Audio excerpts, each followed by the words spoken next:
আল্লা তাখাফু ওয়া লা তাহজানু ওয়া আবশিরু বিল জান্নাতিল্লাতী কুনতুম তুআদুন। আলামিন বলেন, নিশ্চয়ই যারা বলে আমাদের রব আল্লাহ, জবান খুলে বলেন আমাদের রব কে? আরো জোরে বলেন না কে? আল্লাহ তাআলা হলেন আমাদের রব। আল্লাহকে রব বলার পর কিছু দায়িত্ব আছে আমাদের, শুধু মুখ দিয়া বললে হবে না। আল্লাহ তাআলা বলেন সুম্মাস্তাকামু, এবং এই বলার উপরে সে অটল থাকে। তার মানে রবকে রব বললে, আল্লাহকে রব বলে স্বীকার করবার পর রবের সব হুকুম আহকাম সে মেনে নেয়, জীবন দিতে প্রস্তুত থাকে, তবু সে রবের আদেশ নিষেধ অমান্য করে না। এইভাবে যেই আল্লাহর বান্দা গোটা জীবনটাকে অতিবাহিত করে, ওই আল্লাহর বান্দা যখন জীবন সায়ান্নে চলে আসে, জীবনের শেষ সময় সে চলে আসে, এই রকম নেককার বান্দাগুলো জীবনের শেষ মুহূর্তের ব্যাপারে খুব চিন্তায় থাকে। দেখবেন যেই মানুষগুলো নামাজি, দিনদার, মুত্তাকি, পরহেজগার, দাড়ি পেকে গেছে, চুলগুলো পেকে গেছে, চামড়া ঝুলে গেছে, চোখ কোটরের মধ্যে চলে গেছে, জিজ্ঞাসা করবেন চাচা, দাদা, জীবনের সময় তো বুঝি শেষ হয়ে যায়, এই শেষ সময় অন্তরের মধ্যে কি কামনা, কি আশা? প্রত্যেকটা দিনদার মানুষের একটাই জবাব, এখন দুনিয়ায় আর কোনো কিছু চাওয়ার নাই, আল্লাহ তাআলার কাছে একটা জিনিস চাওয়া, জানি কালেমা পড়তে পড়তে দুনিয়া থেকে বিদায় নিতে পারি, যেন ঈমান নিয়ে দুনিয়া থেকে বিদায় নিতে পারি। এখন আল্লাহর কাছে এই চাওয়াটা, এটা দিনদার মানুষের কথা। আর দুনিয়াদার যারা, ওইটা আইসিইউ সিসিইউতেও যদি থাকে, ওর জবানে যদি একটু কথা বের হয়, ও বলবে কি কি আশা চাচা আপনার? বলবে আরে 4 পোলা, 3 পোলার বাড়ি কমপ্লিট হয়ে গেছে, ছোট পোলাটার বাড়িটা যদি কমপ্লিট করে দিয়ে মরতে পারতাম, মইরাও শান্তি পাইতাম। কি মজার কথা ওনার।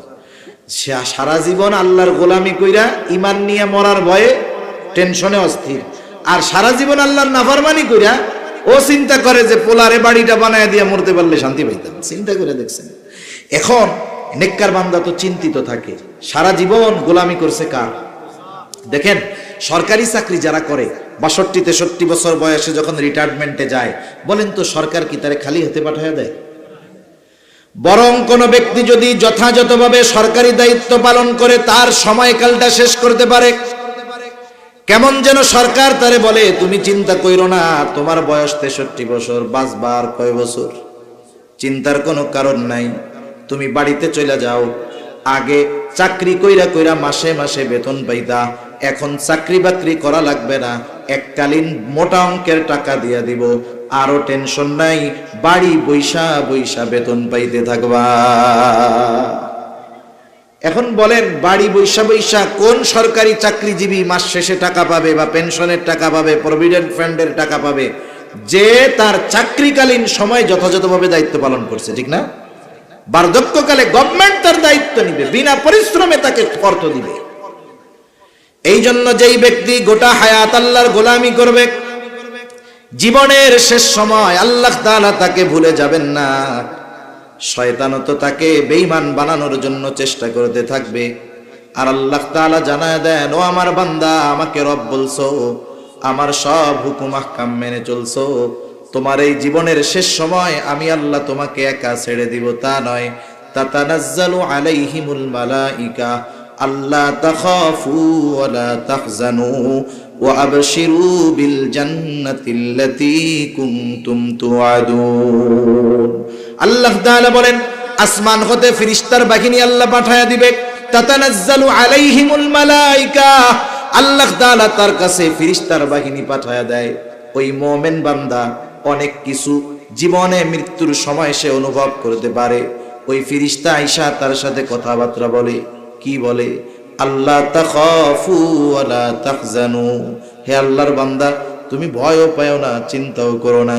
শুধু এই খোঁজ খবরই দেয় তা না, সাথে সাথে কয় ওয়া আবশিরু বিল জান্নাহ, ওই মুমূর্ষ আল্লাহর বান্দাকে জান্নাতের সুসংবাদ জানায়া দেয়। তাহলে নেককার বান্দা জান্নাতের সুসংবাদ মরার আগেই পাওয়া যায়, ঠিক কিনা বলেন? জান্নাতের সুসংবাদ যখন পাওয়া যায়, এখন বলেন সুসংবাদ পাইছে জান্নাতের, ওই টাইমে মালাকুল মউত আইসা তার কাজ সারে। বলেন তো জান্নাতের সুসংবাদ ওই নেয়ামত বেশি বড় না মৃত্যুর কষ্ট বেশি? কন্ত নেয়ামতের পাওয়ার বেশি। জান্নাতের সংবাদ যখন শুনে ওই মুহূর্তে মালাকুল মউত জান কবজ করে, কষ্ট হয় ঠিক, কিন্তু জান্নাতের সুসংবাদ পাইয়া ওই কষ্ট তার অনুভব হয় না। এক কথার থেকে অনেক দূর চলে গেছি। যে মৃত্যু, ডিপ্রেশন, টেনশনের কারণে মানুষ মরে। ওরা মরে কেন? কারণ ওরা তাকদীর বিশ্বাস করে না। মোমেন অনেক চেষ্টা করে একটা জিনিসের জন্য, যখন পায় না তখন কি বলে? চেষ্টা করেছিলাম, আল্লাহ কপালে লেখে নাই তাই পাই নাই। ঠিক কিনা বলে? এই একটা বিশ্বাস মোমেনকে হাজারো চিন্তা থেকে মুহূর্তের ভিতরে মুক্তি দিয়ে দেয়। সুবহানাল্লাহ। সেজন্য আল্লাহ যেটা দিয়েছেন ওটা নিয়ে যদি সন্তুষ্ট থাকি, আত্মার ধনী হওয়া যাবে। চাহিদা যদি কমাতে পারি তাহলে আসল ধনী হওয়া যাবে। আল্লাহ সুবহানাহু ওয়া তাআলা নিজে ওয়াজ করছেন, সাথে সাথে রাসূলুল্লাহ সাল্লাল্লাহু আলাইহি ওয়াসাল্লামকে ওয়াজ করবার জন্য নির্দেশ দিয়েছেন। আল্লাহ তাআলা বলেন, ওয়াযাক্কির ফাইন্নায যিকরা তানফাউল মুমিনিন। আপনি বারবার উপদেশ দেন, ওয়াজ করেন, নসিহত করেন, উপদেশ দেন। কেন? ফাইন্নায যিকরা তানফাউল মুমিনিন। ওয়াজ, নসিহত, উপদেশ এটা হলো মুমিনের জন্য উপকারী। সুবহানাল্লাহ। মূল কথাটা হইল ওয়াজ নসিহত মুমিনের ঈমানের জন্য উপকারী। এজন্য রাসূলুল্লাহ সাল্লাল্লাহু আলাইহি ওয়াসাল্লাম ওয়াজ করতেন সাহাবায়ে কেরামকে। নবীজি তো এমন ওয়াইজ ছিলেন, বলেন তো নবীজির চাইতে বড় ওয়াইজ আসমানের নিচে জমিনের উপরে কেউ ছিল?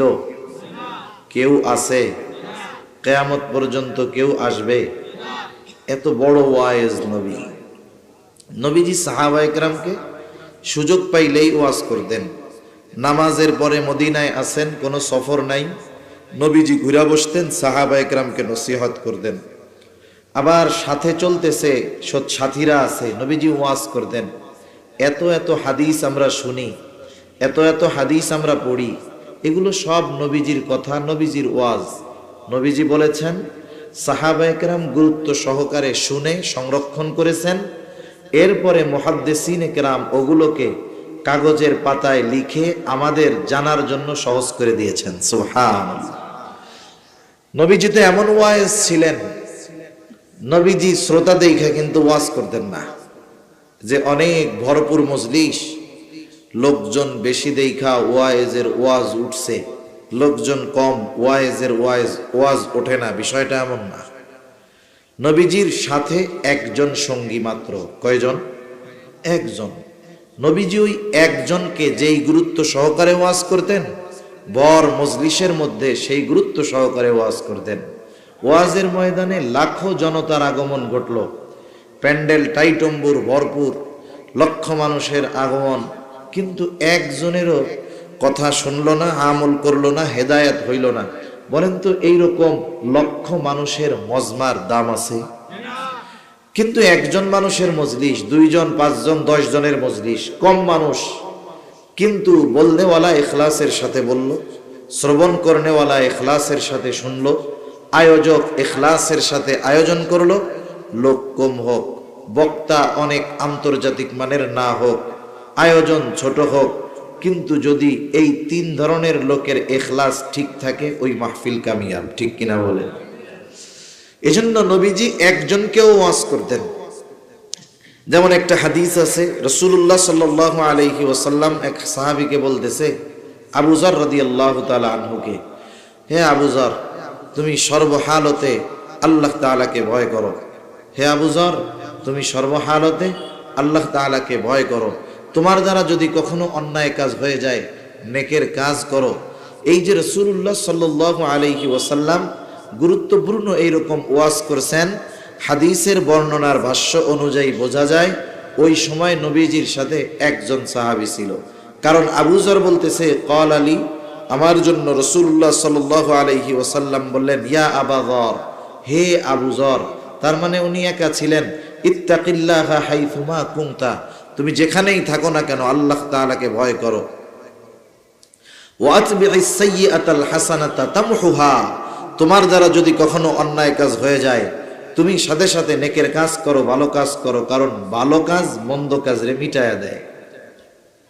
সাথে সাথে নবীজি আরো বললেন যে প্রতিবেশী মানুষের সাথে সদাচরণ করো, ওয়া খালিকিন নাসা বিখুলুকিন হাসানিন, মানুষের সাথে সদাচরণ করো, ভালো ব্যবহার করো।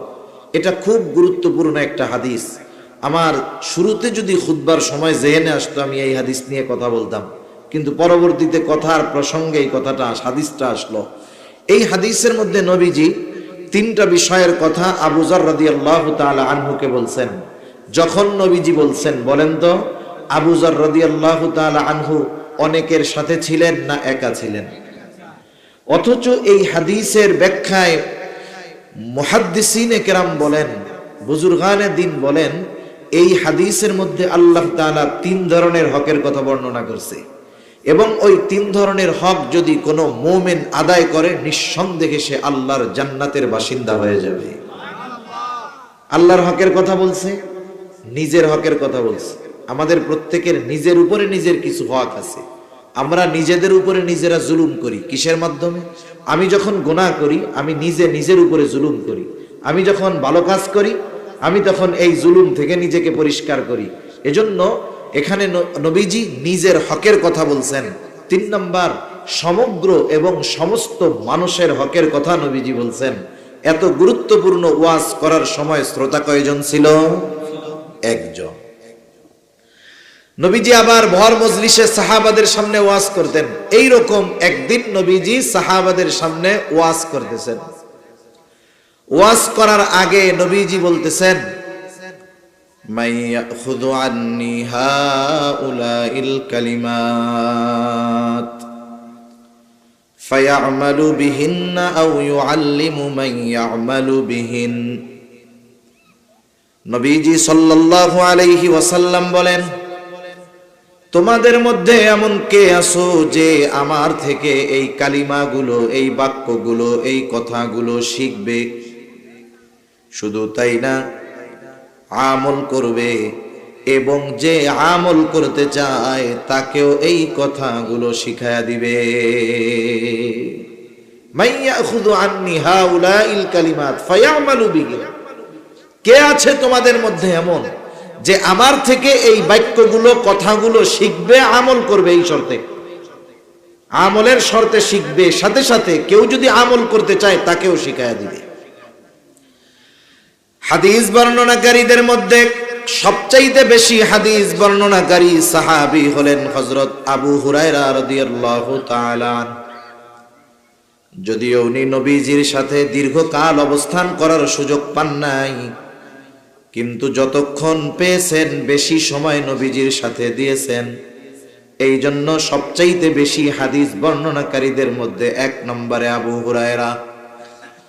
আবু হুরায়রা রাদিয়াল্লাহু তাআলা আনহু বলেন, আমি বললাম, আনা ইয়া রাসূলুল্লাহ, হে আল্লাহর রাসূল, আমি আছি, নিজে আমলের নিয়তে শিখব, কেউ যদি আমল করতে চায় তাকেও আমি শিখায়া দিব।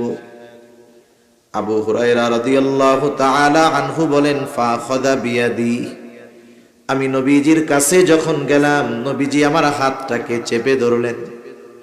অনেক সময় দেখবেন দুই বন্ধু রাস্তা দিয়ে চলতেছে, পরিচিত দুইজন লোক, দুইজন রাস্তা দিয়ে চলে, একজন যখন আরেকজনের মনোযোগ দৃষ্টি আকর্ষণ করতে চায়, গুরুত্বপূর্ণ কোনো কথা বলতে চায়, বন্ধু আরেক বন্ধুর হাতটা চাইপা ধরে বলে, বন্ধু এই কথাটা শোনো। এটা যদি অপরিচিত কাউকে করা হয় তাহলে খারাপ মনে করে, কিন্তু কাছের মানুষ, আপনজন যখন তাদেরকে হাত ধরা হয়, এর দ্বারা এই গুরুত্বপূর্ণ কথাটা অথবা তাকে যেই কথাটা বলবে সেই কথাটার গুরুত্ব অনুধাবনের জন্য তার হাত চেপে ধরা হয়। বলেন, এই ভাই শোনো শোনো শোনো। এটা কেন বলে? যেন সে কথাটার গুরুত্ব অনুধাবন করে। আবু হুরায়রা রাদিয়াল্লাহু তাআলা আনহু বলেন, ফাখাযা বিয়াদি, রাসূলুল্লাহ সাল্লাল্লাহু আলাইহি ওয়াসাল্লাম আমার হাতটা চেপে ধরলেন। ফাআদ্দা খামসান, এরপরে গুইনা গুইনা 5টা নসিহত নবীজি আমাকে করলেন, 5টা উপদেশ দিলেন। 1 নম্বর উপদেশ, নবীজি সাল্লাল্লাহু আলাইহি ওয়াসাল্লাম বলেন, ইত্তাকিল মাহারিমা তাকুন আবাদান নাস। নবীজি বললেন, ও আবু হুরায়রা, তুমি নিষিদ্ধ বিষয় ছেড়ে দাও, তাহলে তুমি বড় আবেদ হয়ে যাইবা। দেখেন, ইবাদত করে আবেদ হইতে হয়। নবীজি বললেন গুনাহ ছাইড়া আবেদ হও। কথা কি বোঝা যাইতেছে? আমরা কি বুঝি? যে বেশি ইবাদত করে তারে আমরা বলি আবেদ। ওরে বাবা, কোনো ইবাদত ছাড়ে না, মুস্তাহাব মুস্তাহাসান বিষয় ছাড়ে না, সুন্নাত তো ছাড়েই না, এই লোকটা বড় আবেদ। অথচ নবীজি বলেন, ও আবু হুরায়রা, নিষিদ্ধ বিষয়গুলো ছেড়ে দাও, হারাম বিষয় ছেড়ে দাও। তুমি যদি হারাম বিষয় নিষিদ্ধ বিষয় ছাড়তে পারো, তুমি মানুষের মধ্যে বড় আবেদ হয়ে যাইবা। এই হাদিসের এই নসিহত দ্বারা বোঝা যায়, ইবাদত করে বড় আবেদ হওয়া যায় না, বরং আবেদ হওয়ার জন্য গুনাহ মুক্ত জিন্দেগি গঠন করতে হয়। এখন কথা হইল, কেন ইবাদত করে আবেদ হওয়া যায় না? গুনাহ করলে আর ইবাদত করলে এই বিষয়টা হলো এইরকম, ছিদ্র কলসে যদি আপনি পানি ডালেন, বলেন তো থাকবে না শেষ হয়ে যাবে? মনে করেন 2 জন ব্যক্তি 2টা কলস নিয়ে নদীতে গেছে, খালে গেছে বা পুকুরে গেছে। একজনের কলসে সামান্য একটু ছিদ্র, আর একজনের কলস ভালো। যার কলস একটু ছিদ্র সে কলসি ভরে পানি আনছে, আর যার কলস ভালো সে 3 ভাগের 1 ভাগ ভরছে, বাকি 2 ভাগ খালি। এশার নামাজের পরে 2 জনই তাদের কলস রেখে দিল। বলেন তো, ফজরের সময় যখন জরুরত সারার জন্য, ওযু করার জন্য 2 ব্যক্তি তাদের কলসের কাছে যাবে, বলেন তো ভরা কলস যার ছিল কিন্তু ছিদ্র, তার কলসে পানি খুঁজে পাওয়া যাবে নাকি? যাবে না। আর যার কলস ভালো, যতটুক আছে ততটুকুই থাকবে। গুনাহ হলো এই ছিদ্রর মতো। মানুষ যখন গুনাহ করে, ইবাদত করে, তখন ওই ইবাদত কাজে লাগে না। গুনাহ ছাইড়া যেটাই করবে সেটাই থেকে যাবে। সুবহানাল্লাহ। কেউ যদি বেশি ইবাদত করে, আমি তাকে অনুৎসাহিত করে দিছি বা নিরুৎসাহিত করে দিছি, বিষয়টা এমন নয়। কারণ জামানার পরিবর্তন, সময়ের পরিবর্তনের কারণে মানুষের দুর্বলতা, ইমানি দুর্বলতা, দৈহিক দুর্বলতা দিন যায় আরো বাড়ে। আগের মানুষের শারীরিক সামর্থ্য যেমন ছিল, এখনকার মানুষের নাই। আগের মানুষের ইমানি কুওয়াত যেমন ছিল, এখনকার মানুষের নাই। কিন্তু এই বিষয়টা হলো, তাদের মতো ইবাদত করা আমাদের জন্য কঠিন। নবীজির এই হাদিসগুলো আমাদের জন্য ইবাদত করাটাকে সহজ করে দিছে। ইবাদত যদি বেশি কেউ করতে পারে তো আলহামদুলিল্লাহ, কোনো অসুবিধা নাই। কিন্তু গুনাহ করে, ইবাদত করে, তাহলে সমস্যা। কিন্তু গুনাহ ত্যাগ করে যদি অল্প ইবাদত করা যায়, সেটাই টিকে থাকে, কাজে লাগে। অনেক ইবাদত করে আসলে আবেদ হওয়া যায় না। রাসূল আকরাম সাল্লাল্লাহু আলাইহি ওয়াসাল্লামের একজন সাহাবী, মুসনাদে আহমদের মধ্যে এই হাদিসটা আসছে কয়েকবার।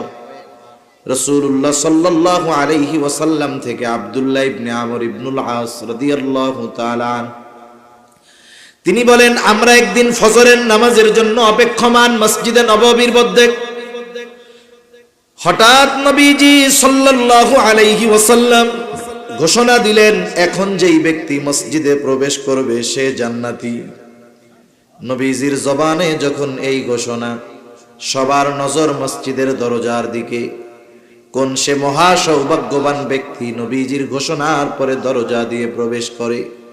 তাকায় দেখে 1 লোক মসজিদের মধ্যে প্রবেশ করলো। এখনো তার মুখ দিয়ে দাড়ি থেকে পানি জোরে জোরে পড়তেছে। প্রথম দিন চলে গেল, দ্বিতীয় দিন আবার নবীজি ঘোষণা করলেন, এখন যেই ব্যক্তি দরজা দিয়ে ঢুকবে সে জান্নাতি। নবীজির এই ঘোষণার পর সকলের নজর দরজার দিকে। কোন সে মহা সৌভাগ্যবান ব্যক্তি, সে এখন দরজা দিয়ে ঢুকে।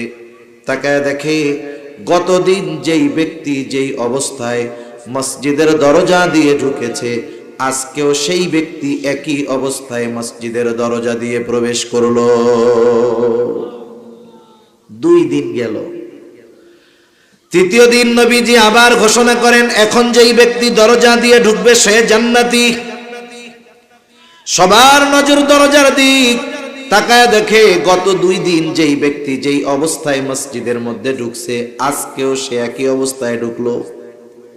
নবীজি একজনের ব্যাপারে পরপর 3 দিন যখন এই ঘোষণা দিলেন, বলেন তো ওই ব্যক্তি যে জান্নাতি কোনো সন্দেহ আছে নাকি? আর এক হাদিসের মাধ্যমে জানা যায় বা বোঝা যায় যে ওই ব্যক্তি ছিল হযরত সাদ রাদিয়াল্লাহু তাআলা। আব্দুল্লাহ ইবনে আমর ইবনুল আস রাদিয়াল্লাহু তাআলা আনহু উনি চিন্তা করতেছেন, এনার ব্যাপারে পরপর 3 দিন এই ঘোষণা দিল, নিশ্চয়ই ওনার কোনো স্পেশাল আমল আছে। স্পেশাল আমল তো মানুষ গোপনে করে, এখন এই স্পেশাল আমলটা কি? উনি চিন্তা করলেন, আমি ওনার বাড়িতে অবস্থান করব। আব্দুল্লাহ ইবনে আমর ইবনুল আস রাদিয়াল্লাহু তাআলা আনহু ওই ব্যক্তিকে গিয়ে বলে, ভাই আমি 3টা রাত তোমার বাড়িতে মেহমান হতে চাই। শুধু রাতের বেলা থাকবো, দিনের বেলা থাকা লাগবে না, খাওয়াও লাগবে না। এশা থেকে ফজর এই পর্যন্ত থাকলে হবে। প্রথম দিন এশার নামাজ পড়ে তারা 2 জন একসাথে তার বাড়িতে গেল। আব্দুল্লাহ ইবনে আমর ইবনুল আস ঘুমানোর জন্য যায় নাই, দেখার জন্য গেছে। উনি সারা রাত সজাগ। দেখলেন এশার নামাজের পরে ওই ব্যক্তি ঘরে ঢুকলো, বাতি নিভায়া দিল, দরজা বন্ধ করে দিল, ঘুমায় গেল। আর আব্দুল্লাহ ইবনে আমর ইবনুল আস জেগে আছে দেখার জন্য, কখন জাগবে, স্পেশাল ইবাদত করবে, ওইটা দেখা আমিও এই ইবাদত করব।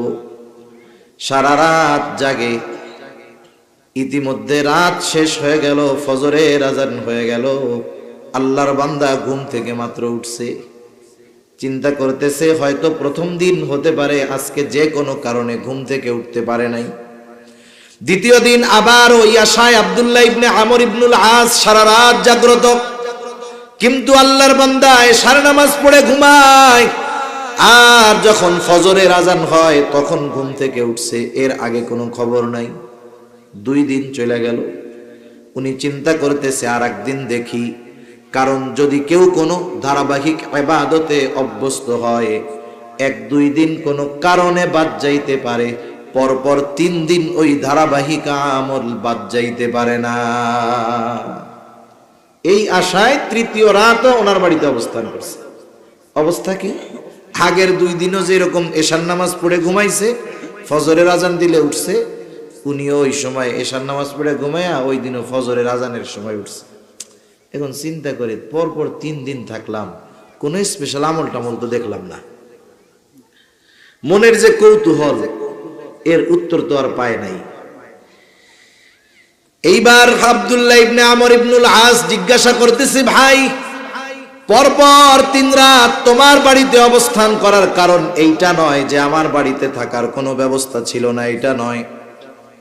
তোমার বাড়িতে 3 রাত অবস্থান করার কারণ হলো তোমার বাড়িতে থাকার আগে পরপর 3 দিন ফজরের নামাজের পূর্ব মুহূর্তে নবীজি ঘোষণা দিয়েছেন, এখন যেই ব্যক্তি দরজা দিয়ে ঢুকবে সে জান্নাতি।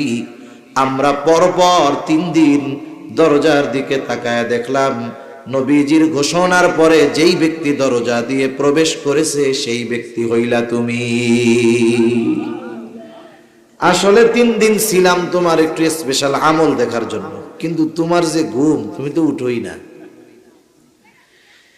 এইবার আব্দুল্লাহ ইবনে আমর ইবনুল আস রাদিয়াল্লাহু তাআলা আনহুর এই প্রশ্নের জবাবে লোকটা বলে, শোনো ভাই, নবীজি যদি আমার ব্যাপারে এমন ঘোষণা দিয়ে থাকেন তো আলহামদুলিল্লাহ, এটা আমার জন্য বড় সৌভাগ্যের ব্যাপার।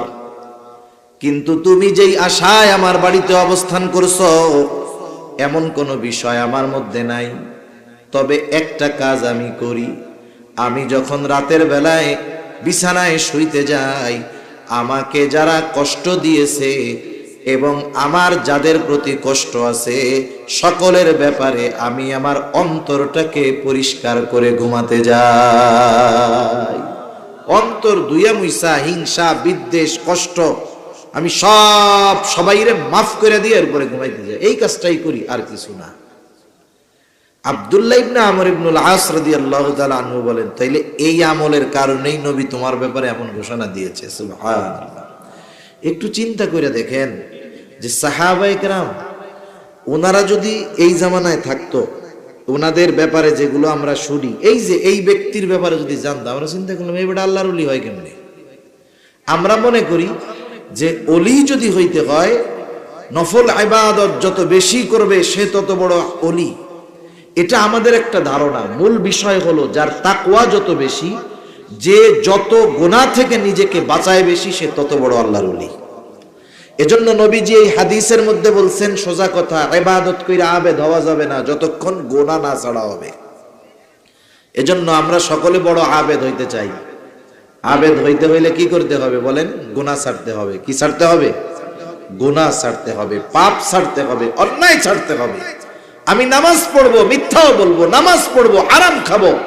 আমি হজ করেছি, মিথ্যা ছাড়তে পারি নাই। হজ করেছি, অন্যর হক মেরে খাই, কশিন কালেও প্রকৃত আবেদ হওয়া যাবে না। এজন্য আগে নিজেকে পরিষ্কার করতে হবে। ভালো জিনিস যদি কোনো পাত্রে রাখতে চান, পাত্র আগে পরিষ্কার করতে হয় না? মনে করেন আপনি একটা পাত্রে একেবারে খাঁটি গরুর দুধ রাখবেন, গরুর খাঁটি দুধ রাখবেন আর কি, গরুর খাঁটি দুধ রাখবেন। এখন বলেন তো, পাত্রটা যদি ময়লা থাকে বা অন্যান্য কিছু থাকে, দুধ রাখার পরে দুধ থাকবে না ওইটা জমে যাবে? সেজন্য ইবাদত যদি কাজে লাগাতে হয়, তাহলে গুনাহ হলো ওই রকম খারাপ জিনিস, ইবাদতের সাথে ওটা যদি মিশ্রিত হয় ইবাদতকে নষ্ট করে ফেলে গুনাহ। এজন্য আগে গুনাহ ছাড়তে হবে, যথাযথভাবে পাপ থেকে বাঁচতে হবে। এরপরে যদি আমরা অল্প আমলও করি, ওই আমল দুনিয়ার মানুষ যা বলে বলুক, আল্লাহর দরবারে প্রকৃত আবেদ হওয়ার কারণ হবে ওই অল্প অল্প ইবাদত। ঠিক কিনা? এজন্য গুনাহমুক্ত জিন্দেগি গঠন করার চেষ্টা করব ইনশাআল্লাহ। সকল ধরনের হারাম থেকে বাঁচবো। জবানের হারাম, কর্মের হারাম, খাবারের হারাম, আচার আচরণের হারাম, এই ধরনের সকল হারাম কাজ থেকে যদি বাঁচতে পারি, অল্প ইবাদত কাজে লাগবে। এরপরে নবীজি বললেন এক নাম্বার হলো ইত্তাকিল মাহারিমা তাকুন আ'বাদান নাস। 2 নাম্বার ওয়া আরদা বিমা কাসামাল্লাহু লাকা তাকুন আগনান নাস। নবীজি বলেন, আল্লাহ তাআলা তোমার জন্য যেটা নির্ধারিত করে রাখছে ওইটার উপরেই তুমি সন্তুষ্ট থাকো। আল্লাহর দেওয়া ফয়সালার উপরে যদি সন্তুষ্ট থাকতে পারো, তাইলে কি হবে? তাকুন আগনান নাস, তুমি মানুষের মধ্যে সবচাইতে বড় ধনী হতে পারবা। ধনী কারে বলে? টাকা পয়সা যার বেশি সে কি আসলে ধনী নাকি? না না, আমাদের দেশে যত ধনী দেখেন আপনারা, আমরা দেখি শিল্পপতি, কোটিপতি, বড় বড় ব্যবসায়ী, সব ব্যাংকে হাজার হাজার কোটি টাকা ঋণ নিয়ে বসে আছে। আপনি আপনার এলাকার শিল্পপতি যদি কেউ থাকে জিজ্ঞাসা করবেন, ভাই কি অবস্থা? সে তার অবস্থা এমন ভাবে বলবে, আপনার মনে চাইবে আপনার পকেটে কিছু থাকলে তারে যদি দিয়ে আসতে পারতেন ভালো হইতো। কি বলবে জানেন? আরে ভাই কোনো মতে বাইসে আছে, চলেই না সংসার, যে অবস্থা। তার বলার ভাবে আপনার মনে হবে কি আল্লাহ তাআলা ওর চাইতে আপনার আরো ভালো রাখছে। রাসূলুল্লাহ সাল্লাল্লাহু আলাইহি ওয়াসাল্লাম এক হাদিসের মধ্যে বলেন, আল গিনা গিনান নাফস, অন্তরের ধনী হলো প্রকৃত ধনী। সাধারণ ভাষায় ধনী কাকে বলে? ধনীর একটা সংজ্ঞা আছে, এটা কোরআন হাদিসের সংজ্ঞা না। ধনীর একটা সংজ্ঞা হলো যার কোনো চাহিদা নাই, সে হইল ধনী। বলেন তো, যারা ধনী মানুষ আমাদের সমাজে, যাদেরকে আমরা ধনী বলি, বিত্তবান বলি, বলেন তো এদের চাহিদার শেষ আছে নাকি? শেষ নাই। একটা গাড়ি আছে, 2টা হইলে ভালো হয়। 2টা বাড়ি আছে, 3টা হইলে ভালো হয়। 5টা ফ্যাক্টরি আছে, আরো 5টা হইলে ভালো হয়। এর চাহিদার কোনো শেষ নাই। নবীজি বলেন, বনি আদমের পেট কবরের মাটি ছাড়া কিছুই ভরতে পারে না। তবে ওই মানুষগুলো আসল ধনী, যার চাহিদা নাই। আল্লাহ যা দিছে ওর উপরে যে সন্তুষ্ট থাকতে পারে, ও অভাবী না, ওর মতো ধনী আর কেউ নেই। এজন্য আমি আপনি সব সময় নজর দিব নিচের দিকে। মুসলিম শরীফের এক হাদিসের মধ্যে আসছে যে নিচের দিকে নজর দাও, উপরের দিকে দিও না। মনে করেন যার থাকার ঘর নাই, সে আশা করে যে আল্লাহ আমার যদি একতলা একটা বিল্ডিং থাকতো কতই না ভালো হইতো। এখন একতলা বা দুইতলা বিল্ডিংটা সে বানাইছে, খুব আলিশান বাড়ি, ভেতরে সব আছে, কলের নল দিয়া শীতের দিনে গরম পানি পড়ে, গরমের দিনে ঠান্ডা পানি পড়ে, কত মজা। ওর বিল্ডিং কয়তলা? দুইতলা। এখন ওর পাশে আর একজন কোটিপতি বিল্ডিং বানাইছে 20 তলা। কয়তলা বানাইছে? এখন বলেন তো, দুইতলাওয়ালা বাড়ির মধ্যে যতই ফ্যাসিলিটি থাক, ও যদি 2 তলার ছাদের উপরে ওইটা ওই উপরের দিকে 20 তলার দিকে তাকায়, বলেন তো ওই 20 তলার পাশে ওর 2 তলা কি মনে হবে? মনে হবে এটা একটা কুইড়া ঘর। আমি আপনি যখন উপরের দিকে তাকাবো, আমার আপনার অবস্থান থেকে যখন আমি আপনি বারবার উপরের দিকে নজর দিব, দেখবেন আমার যেইটা আছে আমার ভাল লাগবে না। আপনার একতলা বাড়ি আছে, আপনি যার মাটির ঘর, টিনের ঘর, তারটার দিকে তাকান, তাইলে দেখবেন এমনি জবানে শুকরিয়া চলে আসবে, আলহামদুলিল্লাহ। শীতের দিন ওই টিনের বাড়িওয়ালার লোকটার কষ্ট হয়, গরমের দিনেও কষ্ট হয়, আল্লাহ আমাকে বহুত ভালো রাখছে। আপনার টিনের ঘর আছে, আপনি একটু নজর দেন, শহরের দিকে তাকায় দেখেন বস্তির মধ্যে অনেক মানুষ থাকে, ত্রিপল দিয়ে থাকে, একটু নজর দেন নিচের দিকে, আপনার টিনের ঘরটা আপনার জন্য দুনিয়ার জান্নাতের মতো লাগবে। একটু চিন্তা করেন, ওই গাজার মাজলুম মুসলমানদের দিকে নজর দেন, বিল্ডিং ছিল কিছুই নাই, ত্রিপলের মধ্যে কত কষ্ট কইরা থাকতেছে, খাইতেছে, জীবনযাপন করতেছে। এই জন্য আমি আপনি যদি আমার আপনার অবস্থানের নিচে যারা আছে তাদের দিকে নজর দেই, তাহলে দেখবেন চাহিদার ঘোড়া দৌড়াতে পারবে না, চাহিদার ঘোড়া নিয়ন্ত্রণে থাকবে। কিন্তু বারবার যদি আমার মনের মধ্যে উচ্চ আকাঙ্ক্ষা থাকে যে আমারে ওর মতো বড় বাড়ির মালিক হইতে হবে, জমির মালিক হতে হবে, সম্পদের মালিক হতে হবে, দেখবেন চাহিদা আমাকে আপনাকে এমন ভাবে গ্রাস করে বসবে, চাহিদায় হায়াত ফুরায়া যাবে, ইবাদতের কোনো সময় না। অন্তরের দিক দিয়ে আমরা ধনী হব। অন্তরের দিক দিয়ে ধনী কেমনে হব? আমরা যে অবস্থায় থাকি না কেন, যত কষ্টে থাকি না কেন, যত অভাবের মধ্যে থাকি না কেন, সর্ব অবস্থায় কৃতজ্ঞতা প্রকাশ করব কার? আল্লাহ তাআলা। যতটুকু আছে ওইটা নিয়ে সর্ব অবস্থায় আল্লাহর দরবারে শুকরিয়া আদায় করব, যে আল্লাহ আপনি আমারে বাঁচায় রাখছেন তো আলহামদুলিল্লাহ। আরে কত মানুষ তো অসুস্থতার সাথে বিছানায় জীবনযাপন করতেছে, কত মানুষ হাত নাই পা নাই রাস্তায় চলতে পারতেছেন, আল্লাহ আপনি আমার হাতটা ভালো রাখছেন, পাটা ভালো রাখছেন।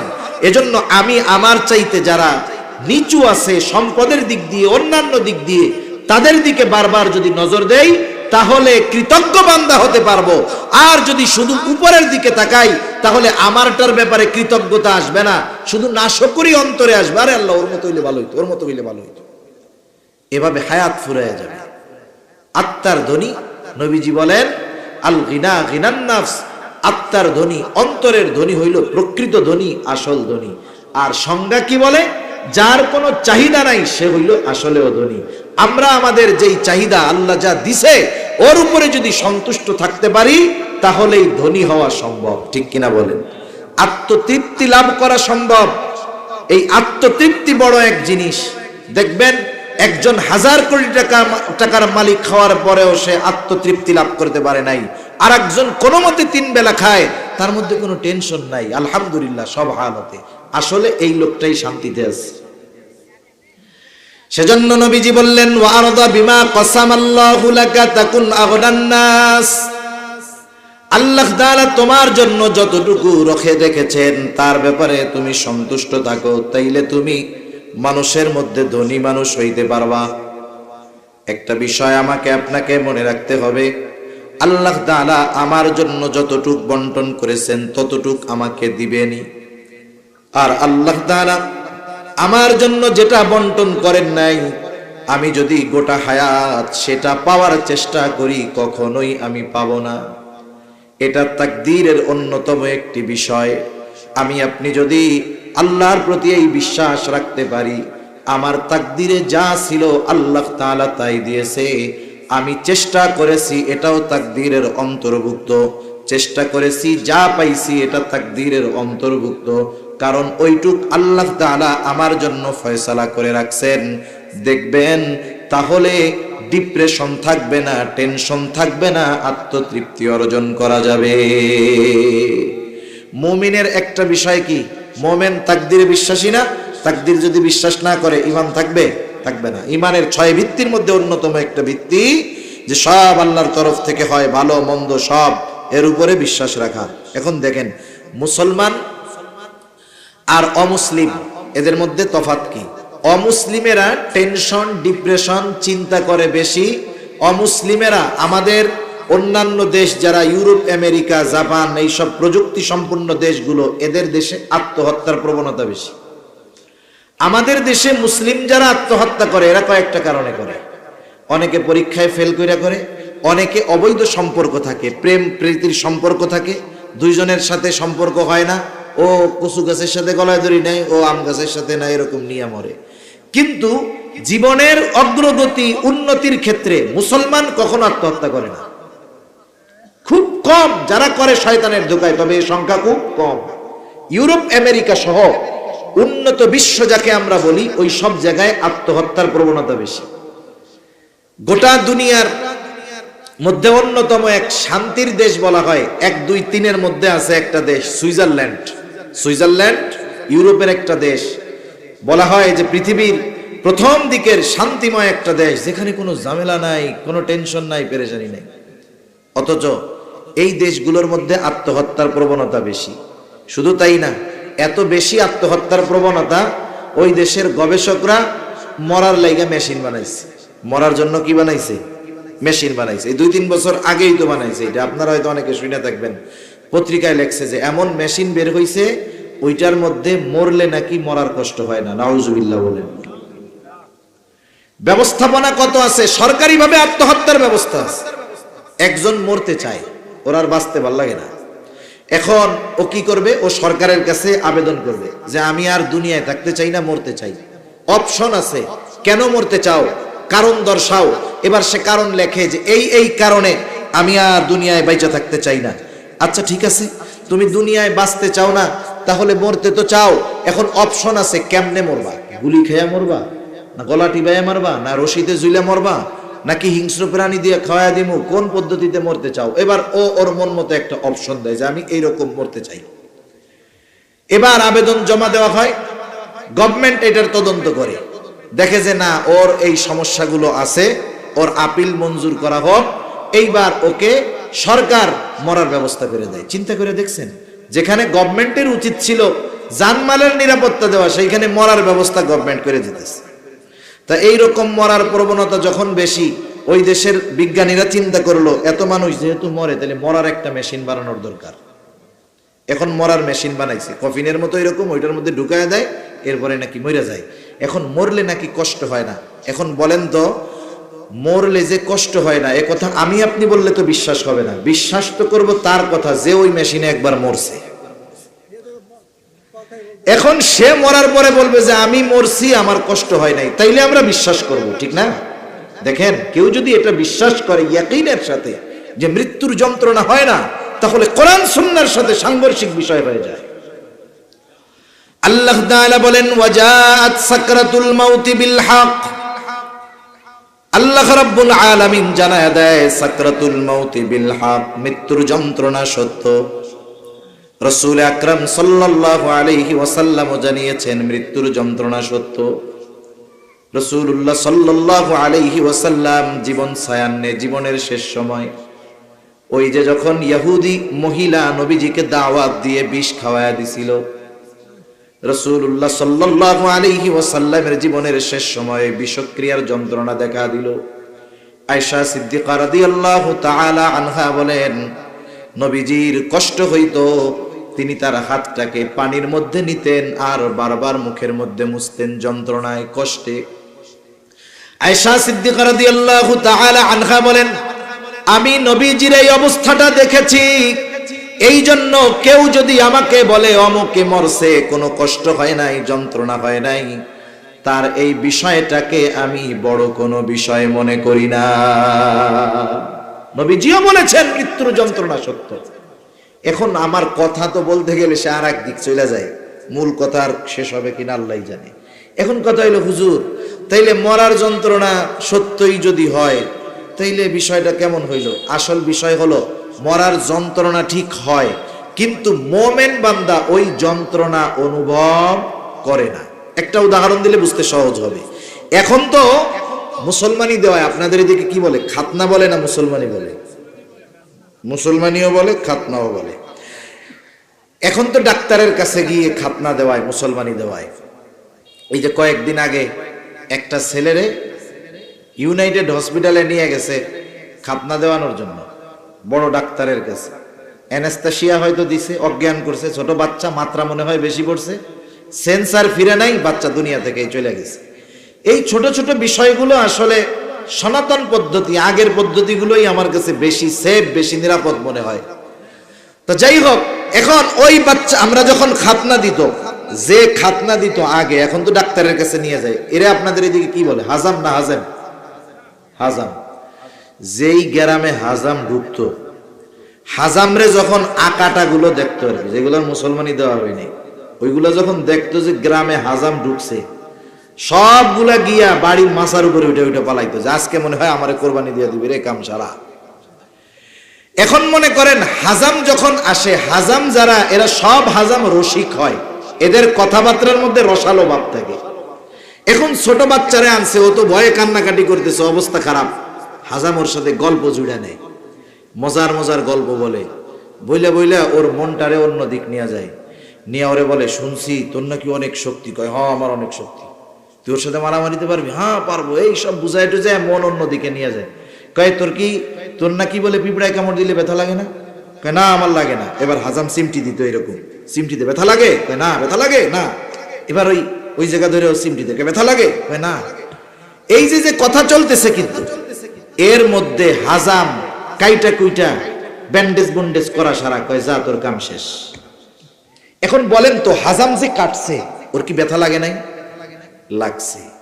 কিন্তু হাজাম ওকে কথার মাধ্যমে ওর খেয়ালটাকে অন্যদিকে ঘুরায় দেওয়ার কারণে কষ্ট হয়েছে, ঠিক, কষ্ট অনুভব হয় নাই।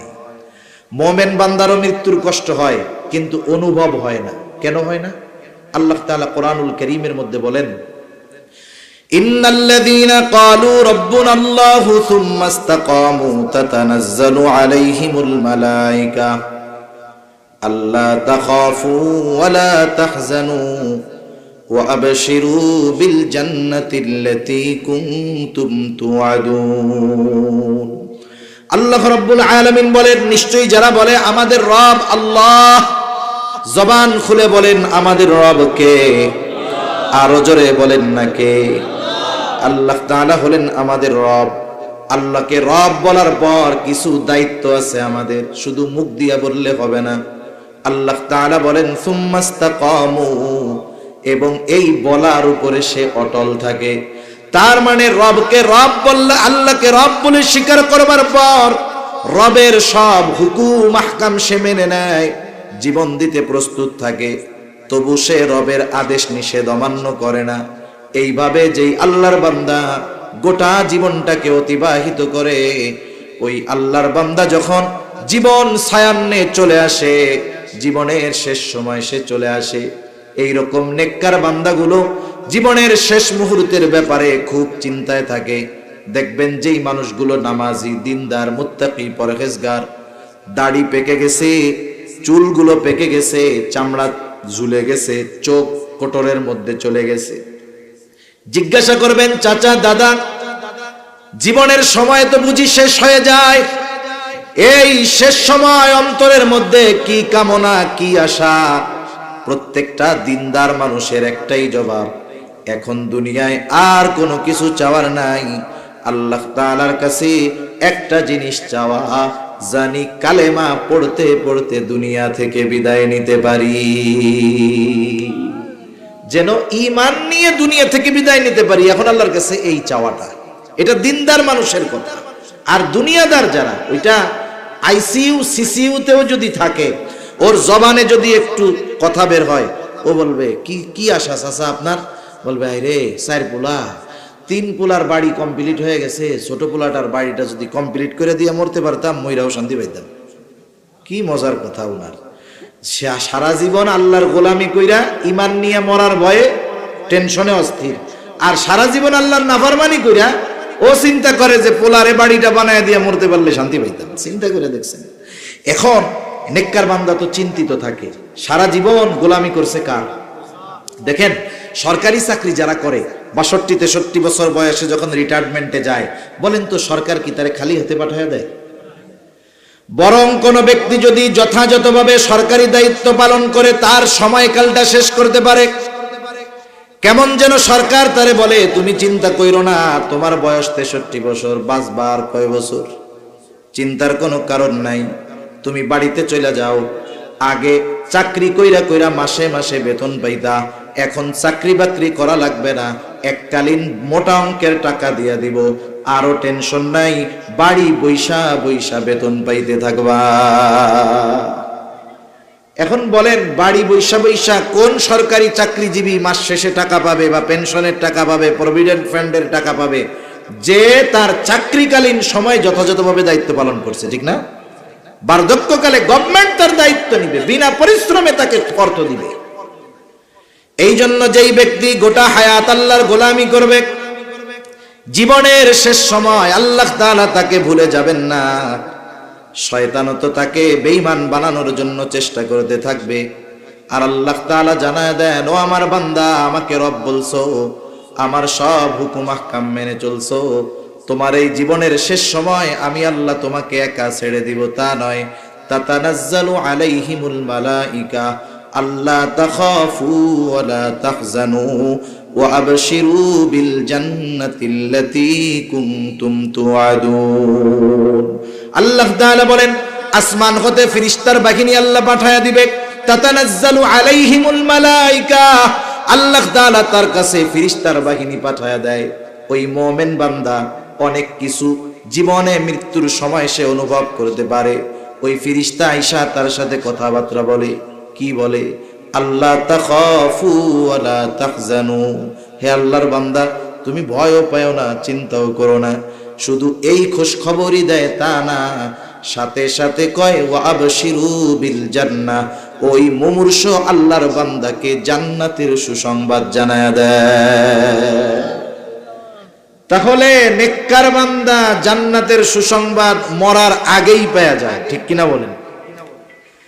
জান্নাতের সুসংবাদ যখন পাওয়া যায়, এখন বলেন সুসংবাদ পাইছে জান্নাতের, ওই টাইমে মালাকুল মউত আইসা তার কাজ সারে।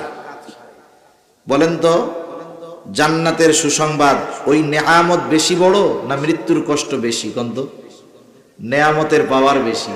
জান্নাতের সংবাদ যখন শুনে ওই মুহূর্তে মালাকুল মউত জান কবজ করে, কষ্ট হয় ঠিক, কিন্তু জান্নাতের সুসংবাদ পাইয়া ওই কষ্ট তার অনুভব হয় না। এক কথার থেকে অনেক দূর চলে গেছে। যে মৃত্যু, ডিপ্রেশন, টেনশনের কারণে মানুষ মরে। ওরা মরে কেন? কারণ ওরা তাকদীর বিশ্বাস করে না। মুমিন অনেক চেষ্টা করে একটা জিনিসের জন্য, যখন পায় না তখন কি বলে? চেষ্টা করেছিলাম, আল্লাহ কপালে লেখে নাই তাই পাই নাই, ঠিক কিনা বলে? এই একটা বিশ্বাস মুমিনকে হাজারো চিন্তা থেকে মুহূর্তের ভিতরে মুক্তি দিয়ে দেয়। সুবহানাল্লাহ। সেজন্য আল্লাহ যেটা দিয়েছেন ওটা নিয়ে যদি সন্তুষ্ট থাকি, আত্মার ধনী হওয়া যাবে। চাহিদা যদি কমাতে পারি তাহলে আসল ধনী হওয়া যাবে। 3 নাম্বার নবীজি বলেন, ওয়া আহসিন ইলা জারিকা তাকুম মুমিনা, তুমি তোমার প্রতিবেশীর সাথে সদাচরণ করো, তাইলে প্রকৃত মুমিন হতে পারবা। আর 10 মিনিট বেশি সময় কষ্ট দিব না। তুমি যদি তোমার প্রতিবেশীর সাথে সদাচরণ করো তাইলে প্রকৃত মুমিন হতে পারবা। প্রতিবেশীর হকের ব্যাপারে আমরা বড়ই গাফেল। দেখা যায় আমার সাথে যাদের বেশি দুশ্মনী, কথা ছিল প্রতিবেশী হবে বেশি আপন, অথচ প্রতিবেশীর সাথেই আমাদের শত্রুতা বেশি। রাসূলুল্লাহ সাল্লাল্লাহু আলাইহি ওয়াসাল্লাম প্রতিবেশীর হকের ব্যাপারে বলেন, ইউসিনি জিবরিল বিল জার হাত্তা যানানতু আন্নাহু সায়ুওয়ারিসাহু। নবীজি বলেন, জিবরাইল আলাইহিস সালাম আমাকে প্রতিবেশীর হকের ব্যাপারে এত গুরুত্ব দিচ্ছিল যে আমি এক সময় মনে করলাম হয়তো প্রতিবেশীকে আমাদের ওয়ারিশ বানায়া দেওয়া হবে। এত গুরুত্ব দিচ্ছিল প্রতিবেশীর হকের ব্যাপারে, নবীজি চিন্তা করছেন হয়তোবা প্রতিবেশীকে ওয়ারিশ বানায়া দিতে পারে, অথচ এই প্রতিবেশীর সাথে আমরা খারাপ আচরণ করি। আমি যদি ধনী হই, প্রতিবেশী যদি গরিব হয়, সুযোগ পাইলে তার উপরে জুলুম করি, কষ্ট দেই। আমার ক্ষমতা আছে, প্রতিবেশী আছে, আমার হাঁটার জায়গা নাই, আমি রাস্তা বন্ধ করে দিই। এমন সুফি সাহেব তো আলহামদুলিল্লাহ আপনাদের এদিকে নাই। এই কাম করেন কেন? আপনি তার দুনিয়ায় চলার রাস্তা বন্ধ করলেন, আল্লাহ যদি আপনার জান্নাতের রাস্তাটা বন্ধ করে দেয়। সেজন্য কখনো প্রতিবেশীর সাথে অসদাচরণ আমরা করব না। আমি যত বড় হেডামওয়ালা হই না কেন, আমার আত্মীয় স্বজন যত বড় অফিসার টাকা পয়সাওয়ালা হোক না কেন, অনেকে গর্ব করে না, দেখছিল আমার আত্মীয় স্বজন কে। আরে ভাই, রাতের বেলায় যদি আপনার বাড়ি আগুন লাগে, ঢাকা শহরের ওই বড় অফিসার আসতে আসতে ঘর পুড়ে ছাই হয়ে যাবে। আপনি আমি যদি বিপদে পড়ি গভীর রাত্রে, ধনী প্রতিবেশীর চাইতে গরিব প্রতিবেশী আগে দৌড়াই আসবে আমার আপনার উপকারের জন্য। বালতি নিয়ে পানি মারতে আগে ও আসবে। আর অন্যান্য যারা, ওরা 3 তলা থেকে মোবাইলে ভিডিও করে লাইভ দিব যে দেখো আমাকে এলাকা পুড়তেছে। সেজন্য কোন ধরনের প্রতিবেশীর সাথে আমরা খারাপ আচরণ করব না, ভালো ব্যবহার করব। 4 নাম্বার, ওয়াহিব্বা লিন্নাস মা তুহিব্বু লিনাফসিক তাকুম মুসলিমা। নবীজি সাল্লাল্লাহু আলাইহি ওয়াসাল্লাম বলেন, তুমি যেটা নিজের জন্য পছন্দ করবা সেটা অন্যের জন্য পছন্দ করবা। এটা জীবনের অন্যতম একটা উসুল। অনেক সময় আমি অনেকের কাছে যেটা চাই কিন্তু আমি সেটা কিন্তু করি না। কথার কথা ধরেন, আগের উদাহরণটা দিয়ে বলি, আমি চাই যে আমার সব প্রতিবেশী ভালো হবে, কিন্তু আমি নিজে ভালো প্রতিবেশী হইতে রাজি না। 1 নাম্বার, আমাকে নিজে ভালো হতে হবে। আমি যেইটা মানুষের কাছে কামনা করি সেই কাজটা আগে আমাকে করতে হবে। আমি ছোটদের কাছে সালাম আশা করি যে ছোটরা আমারে সালাম দিক। এখন আমি আগে যদি তারে সালাম দেই, ওই ছোট এক সময় আমারে সালাম দিবে। আমরা অনেক সময় বড়রা চিন্তা করি যে ছোটরা সালাম দিল না, ওর বাপের কাছে গিয়ে অভিযোগ দেয়, তোমার পোলা কি বেয়াদব হইছে জানো, সামনে দিয়ে হাইটা যায়, সালাম কালাম কিচ্ছু নাই।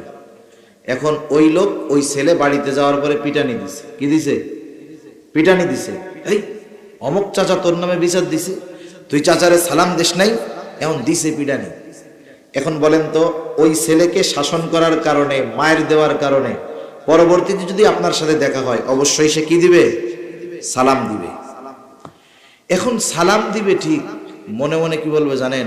ওরে চাচা, তোমারে সালাম না দেওয়ার কারণে আমার মায়ের খাওয়াইছো। মনে মনে সালাম দেওয়া বলবে আসসালামু আলাইকুম, মনে মনে বলবে আল্লাহ এটা মরে না কেন, আমার মায়ের খাওয়াইছে। এখন দেখেন, আপনি সালাম পাইছেন ঠিক, কিন্তু পাওয়াটা তো ভালো হইল না। একটু যদি ব্যতিক্রম কাজটা আমরা করতাম, ছোট মানুষ সালাম দেয় না, আমি আপনি তারে সালাম দিছি। নবীজি ছোটদের আগে সালাম দিতেন। মনে করেন আমি আপনি তারে আগে সালাম দিছি, বড়রা যখন ছোটদের সালাম দেয়, ছোটরা একটু লজ্জা পায় যে আরে সালামটা আমার আগে দেওয়ার দরকার ছিল, কিন্তু চাচা আগে দিয়া দিল। 1 দিন 2 দিন 3 দিন আপনি তারে আগে সালাম দেন, 4th দিন ও মাঠে খেলতেছে, আপনি রাস্তা দিয়ে হেঁটে যাবেন, ও দৌড়াইয়া গিয়ে সালাম দিবে, আসসালামু আলাইকুম কাকা ভালো আছেন। বলেন তো, বিচার দিয়া যে সালাম পাইলেন আর সালাম দিয়ে যেই সালামটা পাইলেন, 2 সালামের মধ্যে তফাৎ আছে না নাই? সেজন্য আমি মানুষের কাছে যেমন আচরণ আশা করি, আমাকে মানুষের সাথে তেমন আচরণ করতে হবে। আমি নিজের জন্য যেটা পছন্দ করি, অন্যের জন্য আমাকে সেটা পছন্দ করতে হবে। সেটা যে কোনো ক্ষেত্রে হোক, কাউকে কিছু দেওয়ার ক্ষেত্রে হোক, আচরণের ক্ষেত্রে হোক, ব্যবহারের ক্ষেত্রে হোক, সর্বক্ষেত্রে আমি যেটা পছন্দ করি অন্যের সাথে, সেটা যখন আমি করব, ওটার ফিডব্যাক আমার দিকেই আসবে। তাহলে নবীজি বলেন, ওয়া আহিব্বা লিন্নাস মা তুহিব্বু লিনাফসিক, তুমি মানুষের জন্য সেটাই পছন্দ করবা, নিজের জন্য যেটা পছন্দ করো, তাইলে কি হবে? তাকুম মুসলিমা, তুমি প্রকৃত মুসলমান হতে পারবা। 5 নাম্বার, নবীজি বলেন, ওয়ালা তুকসিরিদ যাহিকা ফা ইন্না কাসরাতাদ যাহিকি তুমিতুল কলব। নবীজি বলেন, ওয়ালা তুকসিরিদ যাহিকা, বেশি হাসবা না, কারণ অতি হাসি, বেশি হাসি মানুষের কলবকে মৃত্যু বানায়া দেয়।